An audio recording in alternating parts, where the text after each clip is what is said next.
নমস্কার বন্ধুরা, গ্লোব বাংলার আরেকটি নতুন ভিডিওতে আপনাদের স্বাগত জানাচ্ছি। রাজ্যের বার্ধক্য ভাতা, বিধবা ভাতা এবং মানবিক ভাতার আবেদনকারীদের জন্য বিরাট বড় সুখবর। নতুন করে ৫ লক্ষ কোটা বৃদ্ধি করা হলো রাজ্যে। যারা নতুন করে আবেদন করেছেন আপনারা এবারে টাকা পেতে কোনো সমস্যা হবে না। এদিকে যারা ইতিমধ্যে টাকা পাচ্ছিলেন বিধবা ভাতা, বার্ধক্য ভাতা বা মানবিক ভাতার, আপনাদের মে মাস এবং জুলাই মাসের কিন্তু টাকা আটকে রয়েছে। তো আপনাদের ভেরিফিকেশন করতে হবে কিনা এই বিষয়ে আমি বিডিও অফিসে সরাসরি কথা বলেছিলাম, সেখান থেকে আমাকে কি জানিয়েছে ভিডিওর শেষে আপনাদেরকে জানাবো। তো অবশ্যই শেষ পর্যন্ত ভিডিওটি দেখুন। নতুন দর্শক হয়ে থাকলে চ্যানেলটি সাবস্ক্রাইব করতে ভুলবেন না, ফেসবুক থেকে দেখে থাকলে ফলো করবেন এবং অবশ্যই লাইক করবেন।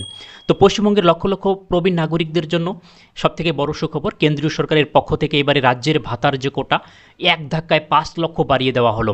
যারা নতুন আবেদন করেছেন এবং মাসের পর মাস অপেক্ষা করছিলেন, আপনাদের আর টাকা পাওয়ার রাস্তা এবারে পুরোপুরি পরিষ্কার হয়েছে, আর ওয়েট করতে হবে না। তো এই যে কোটা বৃদ্ধি হলো ২১ লক্ষ থেকে ২৬ লক্ষ, অর্থাৎ ৫ লক্ষ নতুন করে বাড়ানো হলো। এটা কি করে বাড়লো? কেন্দ্রীয় সরকারের সামাজিক যে সহায়তা কর্মসূচি NSFE এর অধীনে পশ্চিমবঙ্গের জন্য নির্ধারিত কোটা ছিল ২১ লক্ষ। এবার থেকে সেই কোটা ২১ লক্ষ থেকে বাড়িয়ে ২৬ লক্ষ করার চূড়ান্ত কাজ শুরু হয়ে গেছে, অর্থাৎ ৫ লক্ষ বাড়ানো হচ্ছে। শুধুমাত্র বার্ধক্য ভাতার ক্ষেত্রে বাড়বে না, ৩টি ভাতার ক্ষেত্রেই এই লাভ পাবেন উপভোক্তারা। যারা বার্ধক্য ভাতা, বিধবা এবং প্রতিবন্ধী ভাতা পাচ্ছিলেন, ৩টি ক্ষেত্রেই এই প্রযোজ্য হবে, অর্থাৎ এর সুযোগ কিন্তু পাবে সিংহভাগ যারা প্রবীণ রয়েছেন। কারণ বিধবা ভাতা এবং প্রতিবন্ধী ভাতার যে যারা উপভোক্তা সেই সংখ্যা কম রয়েছে, তাই সুযোগ কিন্তু প্রবীণরা অর্থাৎ বার্ধক্য ভাতায় বেশি পাবেন। তো সমীক্ষার সাফল্য, সাম্প্রতিক সরকারি সমীক্ষায় উঠে এসেছিল যে রাজ্যে আরও ৫ লক্ষ যোগ্য মানুষকে এই আর্থিক সহায়তায় আনা জরুরি। এই সিদ্ধান্তের ফলে সেই দীর্ঘদিনের অপেক্ষার অবসান এবারে হতে চলেছে। ইতিমধ্যে নবান্নের বৈঠকে বড় সাফল্য এবং ২৪ ঘন্টার ম্যাজিক হাই প্রোফাইল বৈঠক হলো নবান্নে। সেই সভাগৃহে কেন্দ্রীয় গ্রাম উন্নয়ন মন্ত্রী শিবরাজ সিং চৌহানের তিনি উপস্থিত ছিলেন এবং পশ্চিমবঙ্গের তরফ থেকে এই কোটা বৃদ্ধির দাবিটি জোরালোভাবে তুলে ধরা হয়েছিল এবং কেন্দ্রীয় মন্ত্রকের দ্রুত অ্যাকশন শুরু করে দিয়েছে।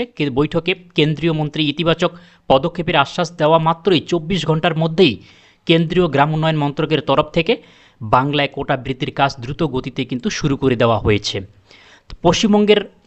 পশ্চিমবঙ্গ সরকারের নিজস্ব যে অবদান সেটা কিন্তু অনেক বড়, ৮০ লক্ষেরও বিশাল অঙ্ক। শুধু ২০ লক্ষ ২১ লক্ষ যে এতদিন পাচ্ছিলেন সেটাই না, রাজ্য সরকারের পক্ষ থেকে ৮০ লক্ষ উপভোক্তা কিন্তু এতদিন টাকা পাচ্ছিলেন। কেন্দ্রের এই ২৬ লক্ষের কোটা তো থাকছেই, এর বাইরেও পশ্চিমবঙ্গ সরকার সম্পূর্ণ নিজস্ব তহবিল থেকে অর্থাৎ রাজ্যের কোষাগার থেকে ইতিমধ্যে ৮০ লক্ষেরও বেশি মানুষকে কিন্তু প্রতি মাসে ১০০০ টাকা করে বার্ধক্য ভাতা দিচ্ছিল। এবারে সেই ১০০০ টাকাই বৃদ্ধি করে ১৫০০ টাকা করা হয়েছে, যেটা এই মাস থেকে পাবেন বলে বলা হয়েছিল সরকারের পক্ষ থেকে। রাজ্যের তরফ থেকে ৮০ লক্ষ এবং কেন্দ্রের তরফ থেকে ২১ লক্ষ দেওয়া হচ্ছিল এবং সেটা ২৬ লক্ষ হচ্ছে। টোটাল ১,৬,০০,০০০ কিন্তু এবারে উপভোক্তা এই যে বার্ধক্য ভাতা, বিধবা ভাতা এবং মানবিক ভাতার টাকা আপনারা পাবেন। কেন্দ্র এবং রাজ্য সরকার উভয় স্তরের সাহায্য মেলায় বাংলার প্রবীণ নাগরিকদের সামাজিক সুরক্ষার হাত আরও শক্তিশালী হলো। এবারে আপনাদের জন্য পরামর্শ যে আপনারা স্ট্যাটাস চেক করবেন। যারা দীর্ঘদিন ধরে ভেরিফাইড এবং অ্যাপ্রুভাল পেন্ডিং স্ট্যাটাস নিয়ে বসে আছেন, আপনারা নিয়মিত পোর্টাল চেক করুন। কোটা বাড়ায় এবারে খুব দ্রুত আপনাদের নাম অ্যাপ্রুভড বা অনুমোদিত হয়ে যাবে, যাদের ভেরিফাইড বা অ্যাপ্রুভাল পেন্ডিং ছিল।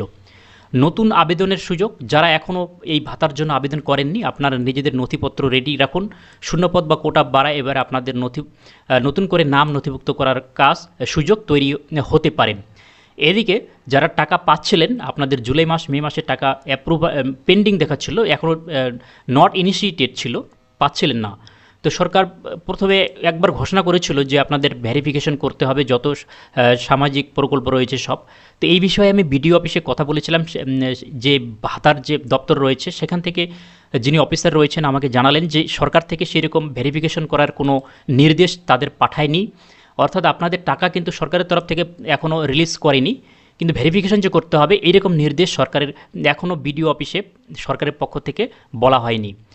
সেই জন্য কিন্তু আপনারা টাকা পেয়ে যাবেন, আপনাদের কোনো ভেরিফিকেশনের জন্য ডকুমেন্ট জমা কোথাও করতে হবে না। যদি ডকুমেন্ট ভেরিফিকেশন করার জন্য আপডেট সরকারের পক্ষ থেকে দেয় তাহলে আমরা অবশ্যই এই চ্যানেলে আপনাদের ভিডিওর মাধ্যমে জানিয়ে দেবো। এর জন্য অবশ্যই চ্যানেলটিকে সাবস্ক্রাইব করতে ভুলবেন না। যদি কোনো মন্তব্য থাকে অবশ্যই কমেন্টে জানাবেন। Thanks for watching.